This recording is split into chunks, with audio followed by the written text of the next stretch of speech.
Hey everybody, welcome back to the channel and welcome to my recap on everything I read in January. We are going to start off strong with a duology audiobook. The first one I had on hold from Libby for a while and it came through, and that is The Blood Trials by N.E. Davenport. Now I gave this a 3.75 stars, and it really, I think, would have been a 4-star read for me, except for the fact that it did get a little bit too graphic in the violence, maybe like 1 or 2 times, that kind of just pulled me out of the story. And I was like, ooh, my imagination did not need that today. But we follow Ikenna, more commonly known in the book as just Kenna, and her two best friends as they are going on or through the blood trials, which is put on by their countries, government, to be the best of the best, like warrior class type. Now, the most simplest way I can describe this book is Divergent, except for a lot more adult. If you read the Divergent series and you really liked it and you're ready for something that has sex and more graphic depictions of violence and death, I think you would really like this. In addition to that kind of group trial based energy, we also have a little bit of magic, which is very cool and very well explained. And I think what really made this book a great read for me is that the growth in most of the characters, astounding. There is a character that I started out really disliking, and by the end of the first book, I was like, oh my gosh, he's grown so much. I'm so proud of you. And I'm not going to name the character because we're not going to do spoilers here, because not everybody develops into a nice, wholesome, great character. Only some people do, as is life. My second book of the month is just actually the second part of this duology, which is The Blood Gift, again by N.E. Davenport. And this concludes the series. It's nice, succinct. If you want just a duology, these are pretty good. I know I just said that it was nice and succinct, and it is, but I truly wish that this had been a trilogy. I think it would have been better as a trilogy.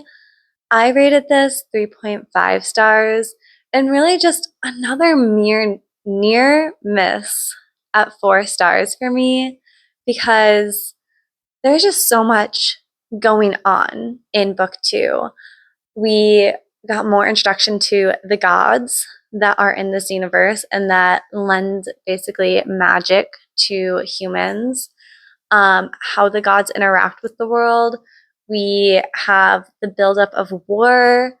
I can't say too much because that would be spoilers for book 1. But with everything that's going on, I feel like it was just a little bit too succinct or maybe rushed for me. I think I would have enjoyed this book a lot more if we had a third book and this was a trilogy and things could be a little bit more spaced out. Like maybe book 2 focused more on the gods and how they affect the world, and then book 3 could focus on wrapping everything up and concluding our storylines and finding out who the true bad guy is and everything that goes into it. But overall, a really great duology. Would definitely recommend. And now we're going to get into our first physical book of the year, and that is The Fake Out by Stephanie Archer. This is a 4-star read for me. And take what you will with that, because I am a hockey romance girly. I love hockey romances. This is the second book in the Vancouver Storm series. I believe there's going to be 5 books in this series, with book 5 being released in February. So you can expect book 5 in my February reading wrap up. In this book, we follow Hazel and Rory. Hazel is a physical therapist, I believe. She's also a yoga instructor. And Rory is, of course, a hockey player for the Vancouver Storms. Now, this has one of my favorite tropes, which is fake dating. And despite having the fake dating trope, being a hockey romance, being dual POV, which is something that I really like in my romance novels, it's so much more than a romance novel. One of the biggest messages in this book is body positivity and being comfortable in the body that you're in, and that everyone deserves to be comfortable and enjoy movement in whatever form that is for them. No one should feel uncomfortable going to yoga or going for a run or dancing. And as I've kind of talked about on this channel, struggling with my own body image, it really hit home for me. And I think that might also be why this was a 4-star read, because that's something that I'm working on in myself. And Stephanie just talks about it in such a great way that I was reading it and I kept thinking yeah, why am I putting my body down? Because it's doing so much for me. And then a secondary non-romance theme in this book is growth in opening yourself and taking chances and being open and vulnerable to other people, even though that's scary, and even though maybe somebody hurt you in the past because you tried to express yourself and they shot it down and they maybe made fun of you. But keep trying, keep shouting into the void, keep making new friends and being the wonderful person that you are. And that also really hit home for me. So Stephanie Archer just really came for me with all of the non-romance feels in this book. And it was really cute. And it was still a romance and fake dating, which is adorable. Content warning. This one was really spicy. There were a couple scenes that even I was like, oh my goodness, oh my God. But it's great. It's really great. We're gonna breeze into our second physical book of the month. We're gonna do things in chunks because it was kind of a series heavy month for me. So my next physical book was The Wingman, also by Stephanie Archer, also a hockey romance. You're going to get a third one here in a minute, and there's going to be at least one hockey romance in the February reading recap. If you're not a hockey romance girly, if you open up my description of the video, I put timestamps for each of the videos. I put timestamps for each of the books that I talk about. So if you're not a hockey romance girly, just skip to the next review. This one so far has been my least favorite in the series, and that's to say it's still a great read. I give this 3.75 stars. The trope here is friends to lovers, so we follow Hayden and Darcy, longtime friends, first-time lovers. That was cheesy. That was super cheesy, but you know what?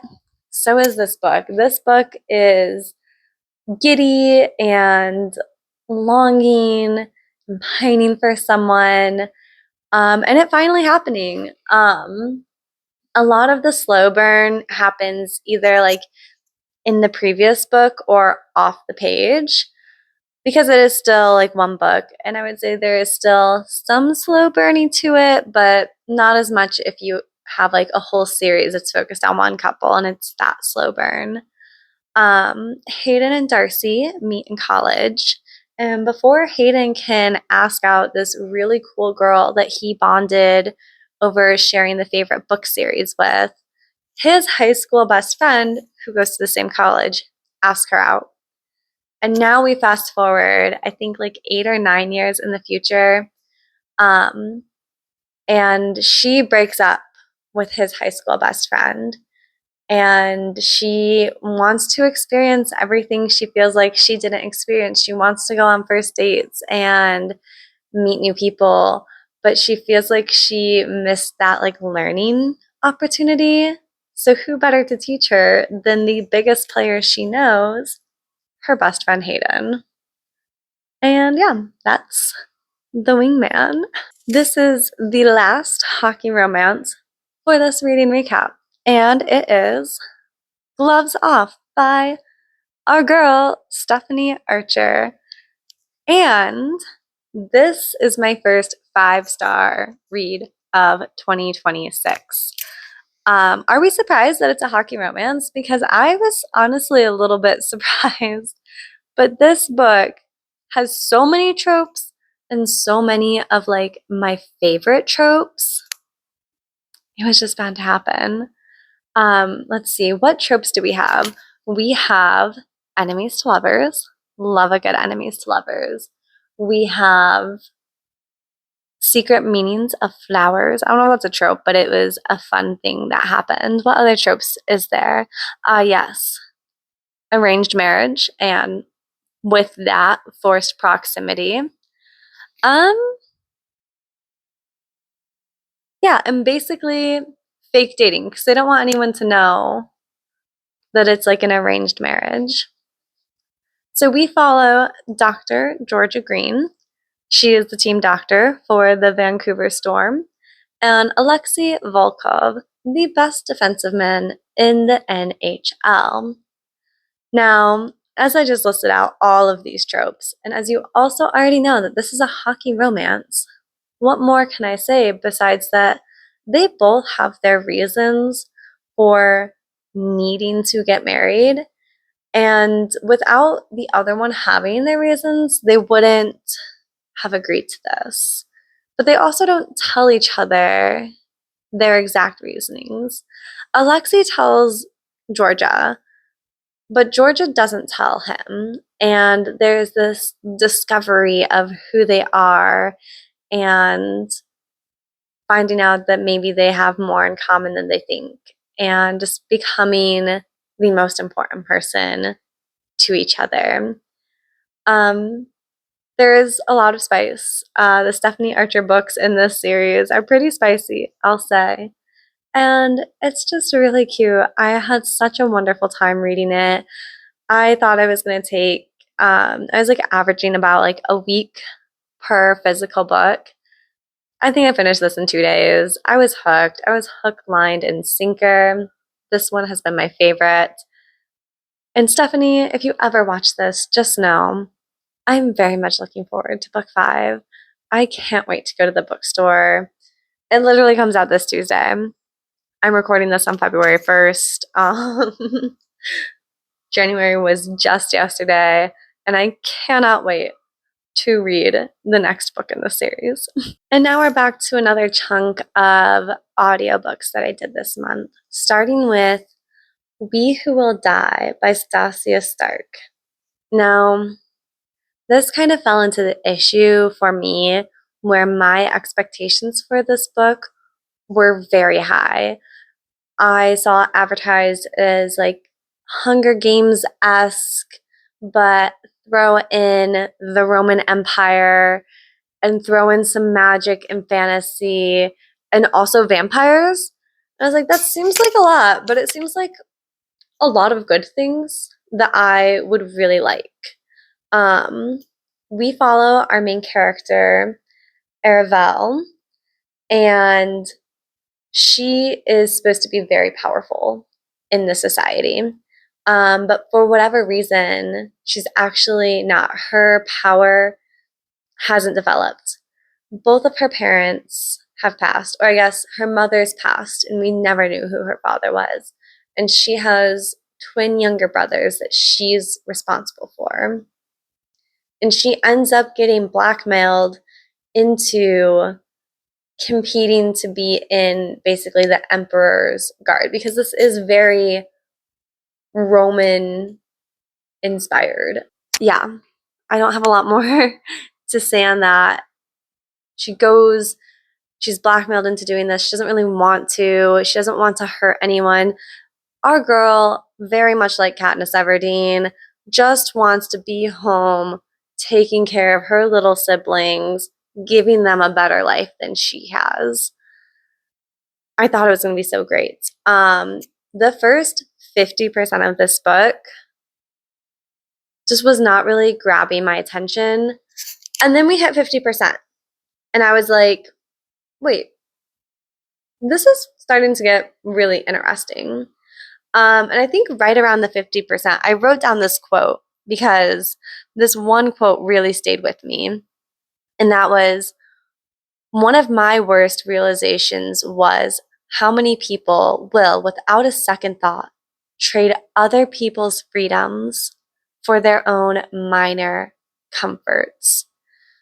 And oh my gosh, that like kind of slapped me in the face. I was like, that is so true and so disheartening, because we should be building each other up and helping each other and not tearing each other down.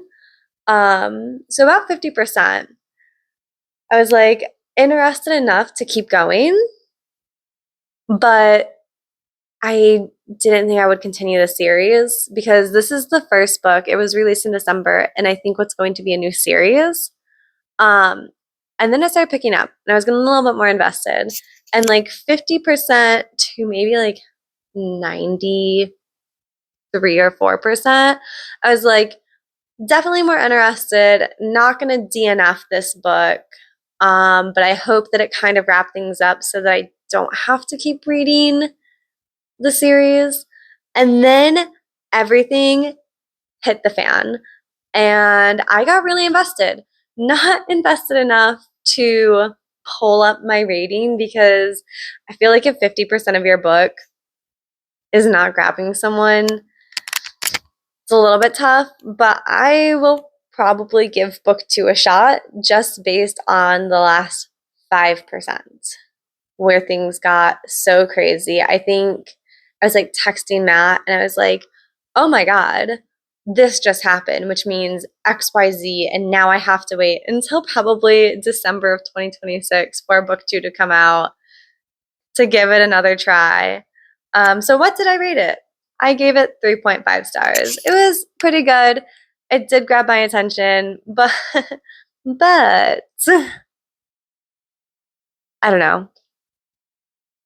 I think it would have been higher stars if I didn't go into it with such high expectations. I think I dug my own grave a little bit, and that's a Mackenzie problem, and that is definitely my fault, and I'm sorry. After that, I really just needed a refresh. I needed an easy book that I could listen to that could clear out that. And also, my other audiobooks from this month were like so kind of dark and heavy. It's like I need something light. And so I did Jasmine and Jake Rock the Boat. This is actually the second book, and I think it's just a duology from one of my holiday romance reads, A Holly Jolly Dwally. And in here we follow Jasmine, who is from A Holly Jolly Dwally, Nikki's older sister. And I believe it's just one POV. I think we're just in Jasmine's point of view. Yeah, we're just in Jasmine's point of view for this book.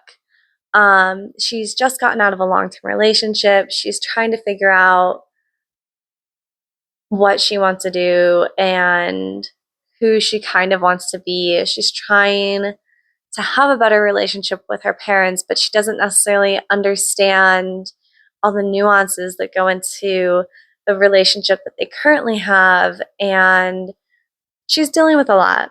She's going through a lot. And to help this, she goes on a Alaskan cruise with her parents. And it turns out not a lot of young people are on this cruise like she was maybe led to believe, except for Jake, who is actually somebody from her past. And we follow and we watch their story unfold.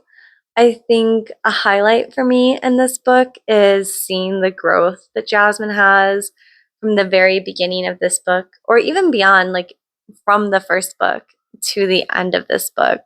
She grows a lot and she does a lot of self-reflection and make changes in her life for the better, for her improvement. And so we love to see that.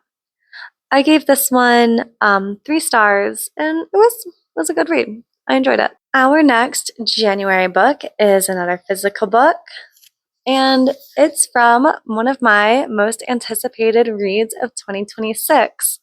I did do a little video on that. It's super quick and short. If you want some ideas for some what I think are going to be great new releases this year, go check that out.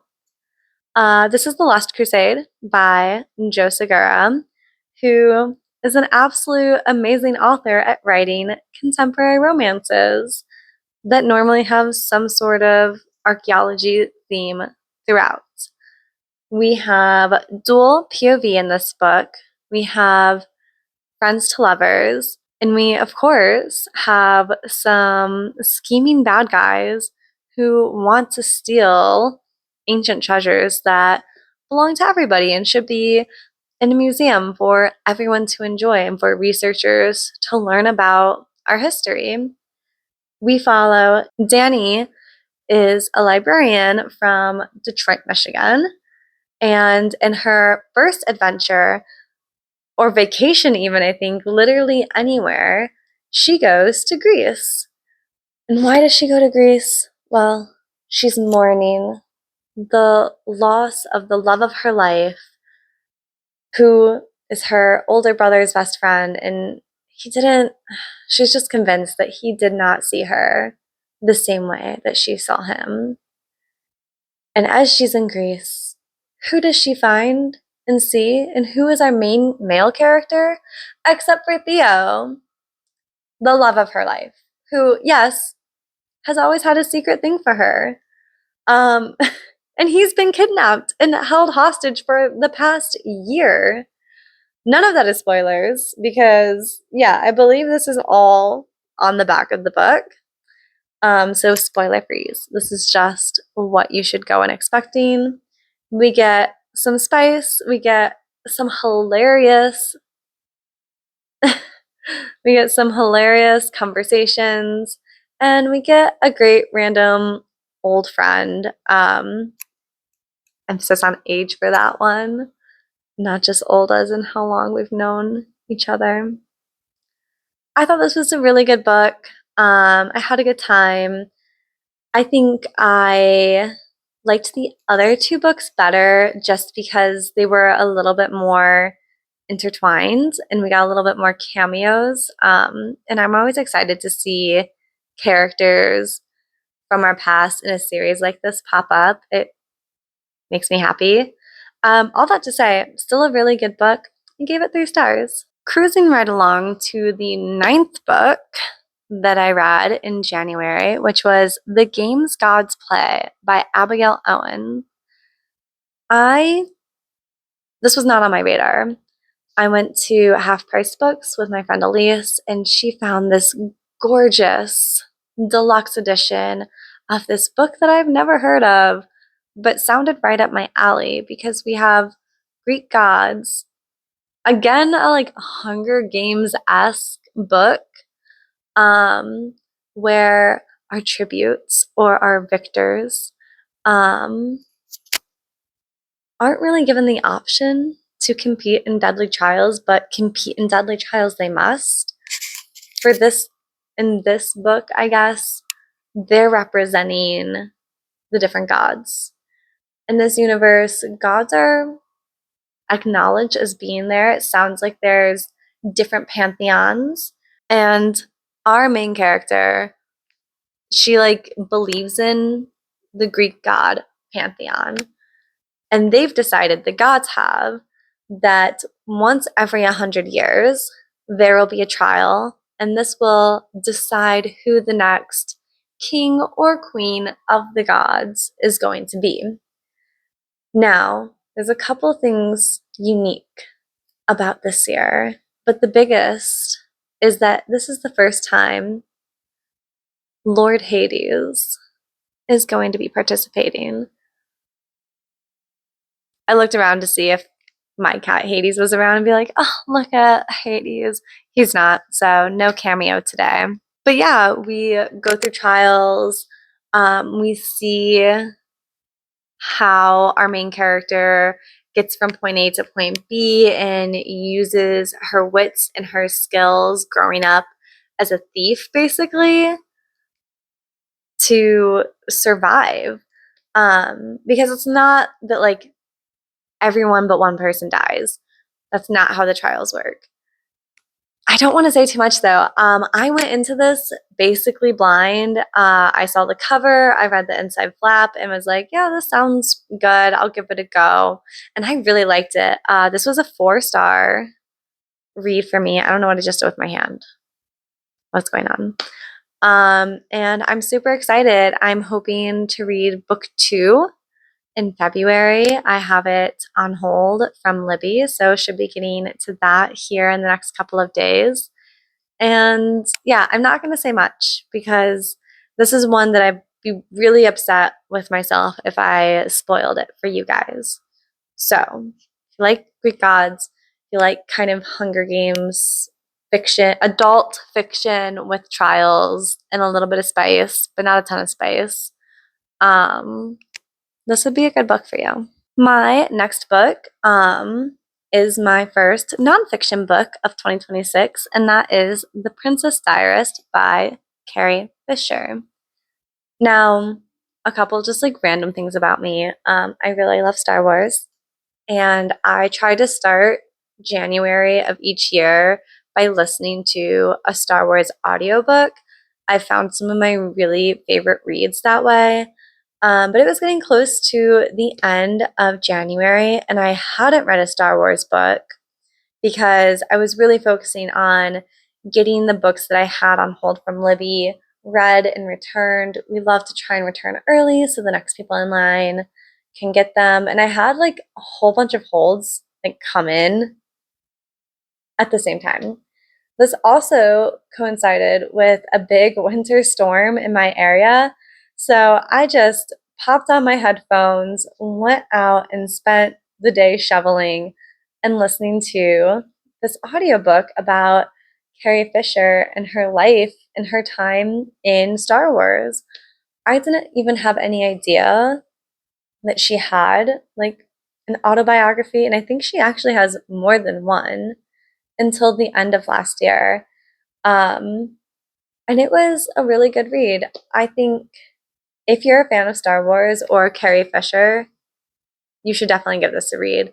It was interesting to learn kind of behind the scenes, peek behind the veil, if you will, about what was going on in that time and in that point of her life and how Star Wars has affected like the trajectory of her life and her career and how she felt about it 40 years after it was released.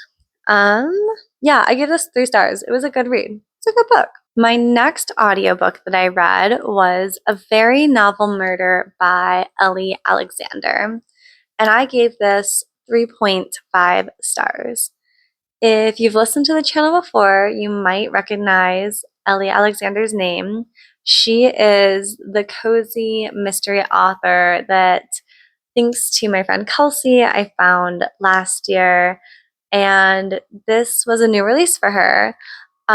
We're following the same group as the previous series that I read from her. That was the Secret Bookcase series. This is going to be a new series, the Novel Detective series, but it's the same cast members. We still have Annie as our main character. Fletcher is there helping her out with the novel detectives. We have Liam, we have Pre, we have Penny, which is Pre's girlfriend. Everyone's there. I don't think you necessarily need to read the Secret Bookcase mysteries to read this book. I actually did this as a buddy read with my friend Laura, and she hasn't read The Secret Bookcase Mysteries. And she said the beginning felt like it could have been a little better at introducing people, but overall, she was like, I still had a good time.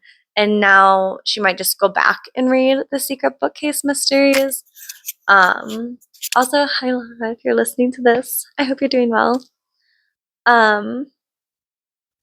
But in this book, we're following our little group in Redwood Grove, and we have, I think, our subplot that is going to occur throughout the series, which I will not spoil. And then we are following another murder. Cozy mysteries, I feel like, are a little bit hard to talk about because it's a whodunit, and I don't want to tell you who has done it. But I had a great time listening to this. This was a one-shot for me. I did it in a day, and it was really fun trying to figure out who had in fact done it. Yeah, I think I said that I gave it 3.5 stars, but if I didn't, that's the rating that I gave. My last audiobook of January was another buddy read, this time with my friend Bridget, and it was Sounds Like Love by Ashley Poston, and I gave this 3.25 stars. Ashley, I think, has such a strong, or is such a strong, Ashley, I think, is such a strong author in writing cute, kind of cheesy, magical romances that at the same time are normally, her characters are normally dealing with something difficult. In this case, we have a character working through their mother having dementia, which is really hard. And that should be a content warning for this book. If that's something that you are currently experiencing in your life, this may hit too close to home. We are following Joni and Sasha, and they are both in the music industry, and they are tied together by a song that they need to finish, and they might just also be falling in love. I'll say that this wasn't my favorite Ashley Poston book, but I did have a really good time with it. I think that it was still super adorable. At one point, I was listening to it while I was driving, and I kept thinking to myself, oh my God, these two are so adorable. They need to fall in love. And there's like, Mackenzie, this is a romance. Of course, they're going to fall in love. Yeah, it was a good read. I mostly enjoyed reading it with my friend and using the StoryGraph buddy read to leave messages for each other throughout the novel and point out cute things. Our penultimate book for January, which I actually thought was going to be my last physical book that I started and finished this month, is from Rick, and it is Daughter of the Deep. A little disclosure, you're probably going to be hearing about this book again from me in a different video because I'm in a traveling book club, and this was my pick. But I'm still going to talk about it. This is also Rick's, I believe, only standalone book that he's written, and this man can write an amazing adventure YA. He is inclusive and diverse, and our characters are well-rounded people who are struggling with things, and sometimes they make bad decisions. I loved it so much. I don't know why I waited so long to read this one. Maybe because it wasn't mythology. This one is based off of the book 20,000 Leagues Under the Sea. And we are following Anna Dakar, who is the descendant of Captain Nemo. And she's having a really bad week. We follow her and her crew as they sail across the ocean, fighting off attacks from their rival school, which is, I had a hoot and a half. It's called Land Institute, for reasons which, if you've never read 20,000 Leagues Under the Sea, like myself, you figure out later on. But yeah, this is another one that I just read the back cover, and it was a Rick book, so I trust it a lot. And I don't want to spoil too much, and I fear that I'm so excited about it that if I try and tell you anything really, I'm just going to be too excited and spoil things. This was a 5-star read for me. I loved this book so much, and I think it's so funny because I finished this book and I finished the last 3 or 4 chapters of this book, put the book down, and then I had a tattoo appointment to get Percy Jackson's sword Riptide tattooed on me. And it's still healing, so I'm not going to show it. But yeah, I was like, wow, Rick is just giving me another banger, I guess. And I'm finishing this book and getting Riptide tattooed on my back. So I guess I will always be a Rick Riordan fan. And yeah, would recommend. Would also recommend for your young adults in your life. If you're not sure what to suggest to them in everything that's available today, this is a really good one. And last, but certainly not least, dearest, gentle reader, we have a Bridgerton novel. We have Miss Julia Quinn in An Offer from a Gentleman. And I was not planning to read this book. I finished Daughter of the Deep and I thought, okay, there's literally only one day in January left. I'm going to start a book and it's going to go towards February. And then Friday night, Matt and I decided to start watching the newest season of Bridgerton, which is Benedict's season. And we watched 3 of the 4 episodes that dropped, and I went to bed and I knew in my heart that I was going to wake up the next day and read this book from the start to the finish. And I did. I read all almost 400 pages of Benedict's love story, and we've got a lot to discuss.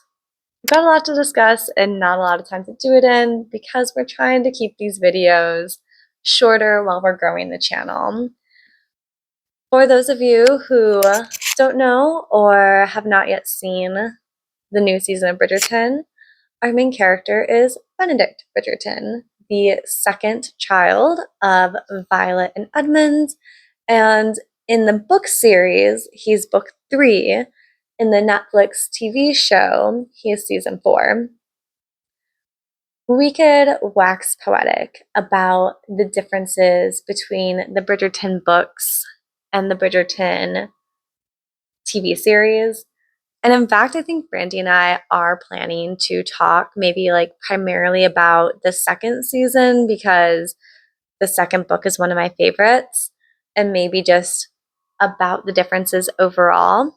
But specifically looking at Benedict, his love interest is Sophie, and she is an illegitimate child of, I believe, a duke.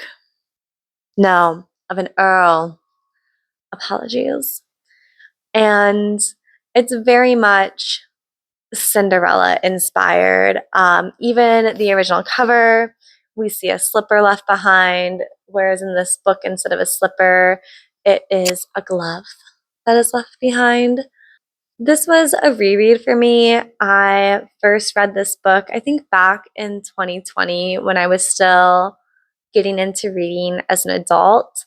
And at that point in time, I don't even know if I was like rating books in stars on Goodreads. Um, but if I was, I think this second read through, I rated it higher than the first time. I give it 3 stars this time. It was a good book. I was vibing with it for all of yesterday. And sometimes that's just what my ratings are. It's just how are we vibing in this moment in time. Um, I think in this book, Benedict displays some kind of toxic behaviors that in a real life person would not be acceptable and would definitely be red flags. Like even in a contemporary romance novel, they're not they're not great. However, he is a man in the Regency era. And yeah, that's what we're going to leave it as, that men had a lot more liberty in this time frame. It's a good read. It's 3 stars. If you're only going to read one Bridgerton novel, I have others that I would recommend, including Anthony and Kate's book. So I think that's all I really have to say on An Offer from a Gentleman. And that's it, everybody. I read 14 books this month, a pretty good start to 2026. A surprise last one right at the end. I hope that you all had excellent reads in January. If you've made it this far and you want to help out the channel and you want to leave a comment on the best book that you read in January, that would be pretty fun. But until next time, I hope that you are having an excellent year, and I hope that your most anticipated book of 2026 turns out to be a 5-star read. Bye.